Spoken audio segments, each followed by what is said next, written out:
Sorry, দেখতে পাইনি। Hello, একজনের ভাড়া, একজনের ভাড়া হচ্ছে আপনি দুজনের ভাড়া দেবেন। দুজনের ভাড়া দিব কেন? আপনার পাশে কেউ বসে না দেখেন না, সবাইকে চলে যাচ্ছে, একটা 2 সিট নিয়ে আরাম করে বসে হয়েছেন, 2 সিটে ভাড়া দেন। আরে আমার পাশে বসতে যাবে সেটা কি আমার দোষ? আমি কি কাউকে বসতে এখানে মানা করেছি? আপনার পাশে কোনো মানুষ বসতে পারে? কেন বসতে পারবো না কেন? আমি কি আপনাকে ডিস্টার্ব করেছি? নিজের চেহারা সম্পর্কে ধারণা থাকলে আমার সাথে তর্ক করতে আসতেন না। নিজের চেহারা দেবো কেন? আপনি তো আসলে একটা বেয়াদব লোক। বেয়াদবি করছি মানে? কি হয়েছে আপা? আপনার সাথে কি বেয়াদবি করছে? 2 সিটে ভাড়া দেন, তাহলে গাড়িটা নামেন। এই বাস থামাও। কিরে রবি, তোর রেজাল্টের কি অবস্থা? এই তো রে, কি অবস্থা? তোর কি অবস্থা? ভাবছিলাম 3.9 পাবো, 3.5 পাইলেও আব্বুকে বলতে পারতাম। তোর কি হলো? অবশ্য তো 3 পয়েন্টও যা 4 পয়েন্টও তা।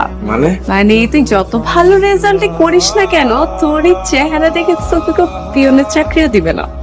তোকে কতবার বললাম একটা স্কিন ডাক্তার দেখা, আঙ্কেল আন্টির মধ্যে তো কেউ